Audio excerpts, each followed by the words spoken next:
Mr. President, thank you for convening this meeting on an issue that has continued to make headlines over the past years. Although much of the push for these deliberations comes from the more immediate impact felt by a refugee crisis in certain parts of the world, the problem itself has been with us for a very long time.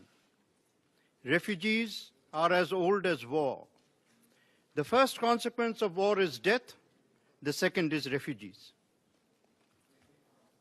There is another kind of person seeking a new haven, the migrant driven by a second cruelty, hunger, or economic aspiration. Both phenomena are visible in the present crisis. One may seem compulsion, the other voluntarily, but both are some form of compulsion. To put the contemporary problem in perspective, the number of people on the move globally is estimated at close to 250 million, 1 in every 30 persons. This level is unprecedented. Refugees are currently estimated to be around 20 million, 1 of every 12 persons on the move. 3/4 of the refugees come from just 11 countries. 7 countries host more than half of all refugees. And now, a fact that may surprise a few people. Almost 90% of all refugees are hosted in developing, or as I prefer to call them, emerging nations. There is a long history of large communities seeking refuge in my country, India. India offers refuge not because it has a large bank balance, but because it has a large heart. I recall vividly, I was a young person just getting ready for my first job. In 1971, when our neighbor, Bangladesh, was fighting for independence, more than 1.2 million people took refuge in India from the genocide that they were faced. We have long experience of this, and we have developed situation-specific responses for each such instance. People seeking shelter in our country have never been turned back. Our record in this contest is actually unique. There is a point I do want to make, however. It is assumed that only host nations do not want refugees. I ask, do refugees also want to become refugees? They don't. We must understand this and underline it, and therefore find out what drives them towards seeking refuge. Prevention is better than cure. Perhaps prevention is the only cure.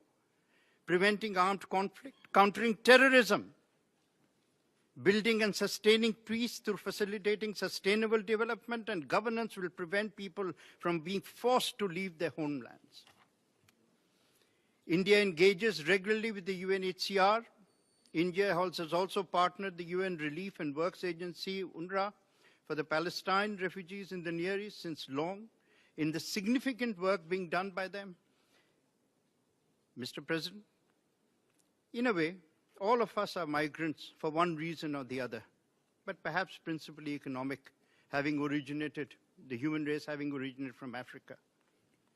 More recently, most of our nation states and societies have been built upon waves of migration of various ethnic groups over the past centuries.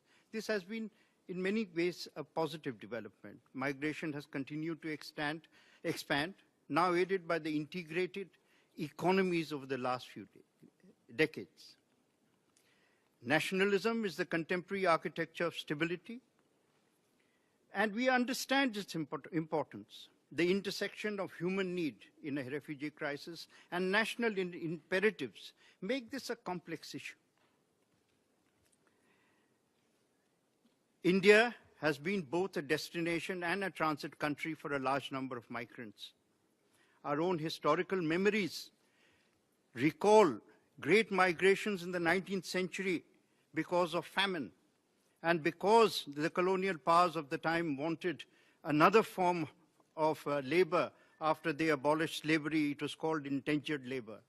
Coincidentally, this year, 2016, will mark 100 years of Mahatma Gandhi's seminal contribution to this crisis when he rescued what would be called a problem of refugees, indentured labor in South Africa, and abolished this practice altogether. In fact, in many senses, India's liberation and freedom movement begins with the elimination of indentured labor.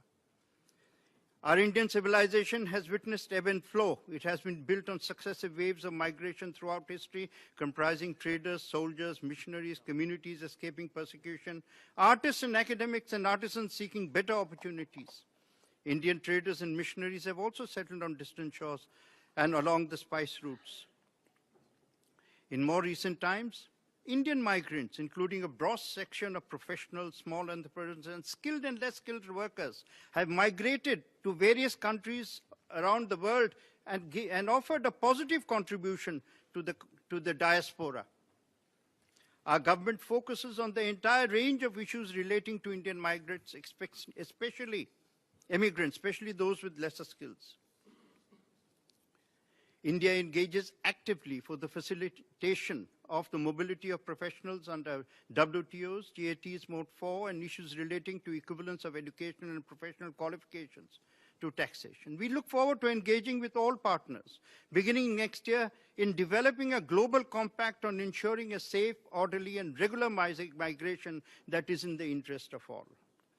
But it is important to stress that today, the geopolitics of the crisis points and proves that terrorism is the principal cause of refugee movements. Can we ignore this fact? We cannot. We do so at our peril. Terrorism is an existential threat. Hypocrisy towards this crisis will not do. There is no good terrorism or bad terrorism, and if you do not know the answer to this question, all you have to do is ask the refugee if he considers any terrorism to be good or bad.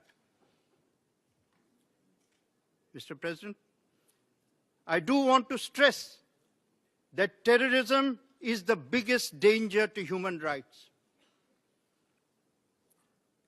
Ultimately, large movements of people across borders serve as reminders that our world has become a global village. We can only prosper or perish together. It is best that we learn to live in peace, prosperity, and amity. Thank you. Je remercie le